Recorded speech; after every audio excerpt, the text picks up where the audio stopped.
नमस्कार मेरे प्यारे भाइयों एवं बहनों। आज मैं एक अजीब सी कहानी लेके आया हूँ। धीरू भाई अंबानी कैसे बने भारत के सबसे पैसे वाले व्यक्ति। तो चलिए शुरू करते हैं। अगर आप कथाएं और कहानियां सुनना पसंद करते हैं तो आपको ये कहानी जरूर सुनना चाहिए।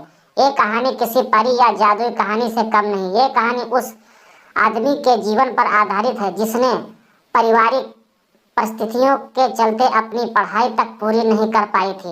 यहाँ तक उसे अपनी 10वीं पढ़ाई भी बीच में छोड़नी ही पड़ी थी और परिवार का पेट पालन करने के लिए तब मेहनत करनी पड़ी थी जब हाथों में मेहनत करने के लिए कुदाल नहीं बल्कि खिलौने होते हैं। उस व्यक्ति ने फल और नाश्ते की रोहड़ी से लेकर पेट्रोल पंप पर तेल भरने तक काम किया था। आज हम ऐसे महान शख्स के बारे में बताने जा रहे हैं जो पैदा तो जरूर एक साधारण परिवार में हुआ था, लेकिन जब उसने इस दुनिया को अलविदा कहा तो उसे और दुनिया जानने लगी थी। उसके द्वारा स्थापित की गई कंपनी की वैल्यू 62,000 करोड़ से भी ज़्यादा थी। बिजनेस की दुनिया का सबसे सफल चेहरा बनकर सामने आने वाले धीरू भाई अंबानी, जिन्होंने हर गरीब इंसान को सीखने की कोशिश की। जोखिम उठाना सफलता पाने का मूल मंत्र है।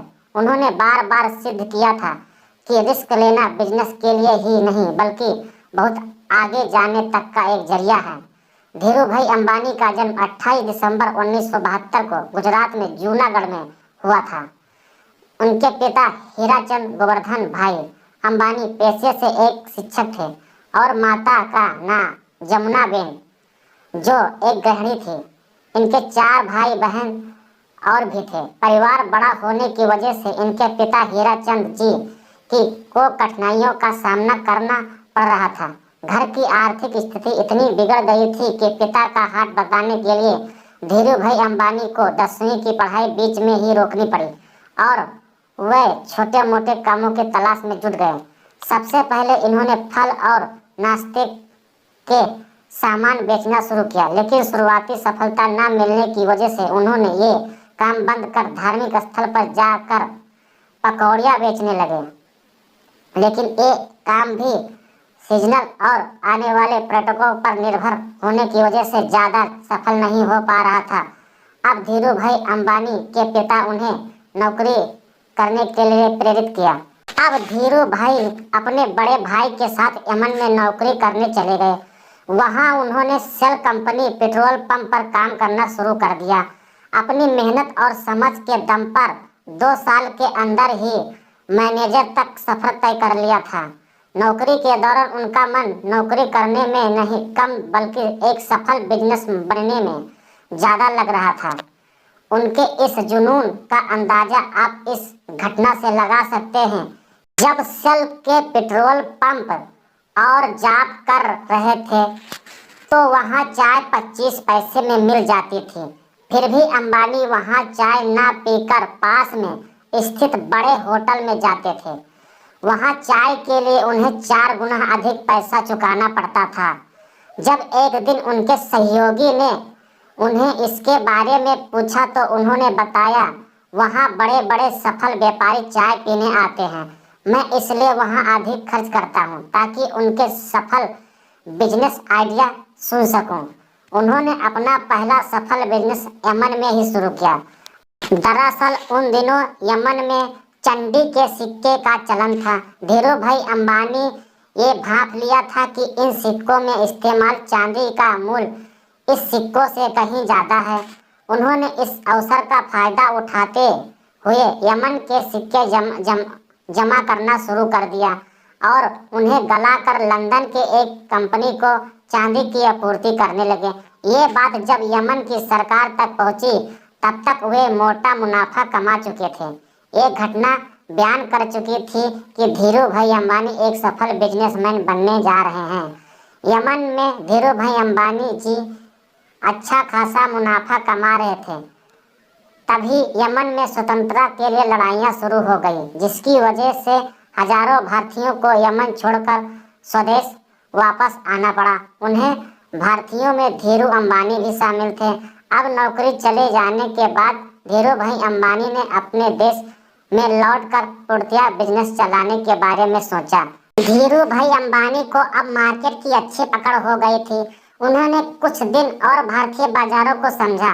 तब उन्हें महसूस हुआ कि भारतीय बाजारों में प्लास्टर की बहुत ज्यादा मांग चल रही है और विदेशी बाजारों में भारतीय जय केदार मसालों की विशेष मांग है।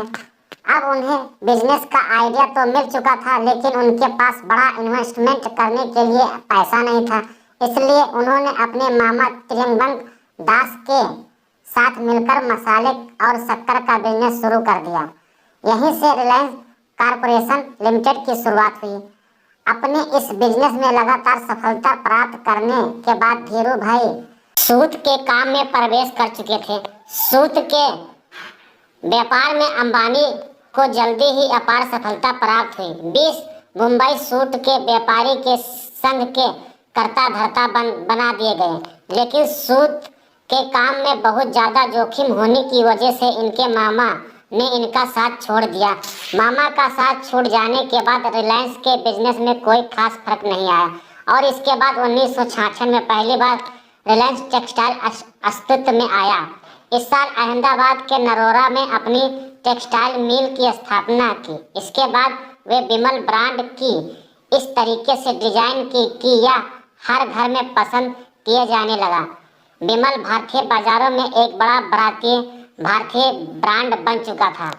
विमल इन्होंने अपने बड़े भाई रणवीर दास के बेटे के नाम पर रखा। जीवन के उतार चढ़ाव और संघर्षों के बीच इनकी शादी कोकिलाबेन से हुई थी और उन्हें 4 बच्चे हुए, जिनमें 2 बेटे मुकेश और अनिल तथा 2 बेटियां दीप्ति और मीना हुई। अब तक धीरू भाई भारत के एक सफल और बड़े बिजनेसमैन के रूप में खुद को स्थापित कर चुके थे। इसके बाद उन्होंने कभी भी पीछे मुड़कर नहीं देखा।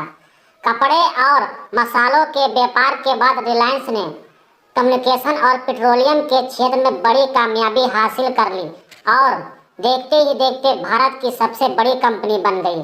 लगातार अपने बिजनेस को बढ़ाते रहने के सिलसिले की वजह से उनका स्वास्थ्य स्थिर रहने लगा और जब स्वास्थ्य बिगड़ने की वजह से 6 जुलाई 2002 को धीरू भाई अंबानी इस दुनिया को अलविदा कह गए। गरीबी और तंगलही के जन्म लेने वाले धीरू भाई ने जिस दिन इस दुनिया के अंतिम सांस ली, तब उनके द्वारा स्थापित की गई कंपनी रिलायंस की कुल कीमत 62,000 करोड़ रुपए से ज़्यादा थी।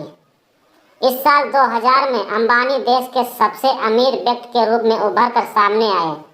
उनके जीवन पर आधारित बॉलीवुड में एक फिल्म बनाई गई जिसका नाम गुरु है। इस फिल्म में धीरू भाई का किरदार मशहूर अभिनेता अभिषेक बच्चन ने निभाया है।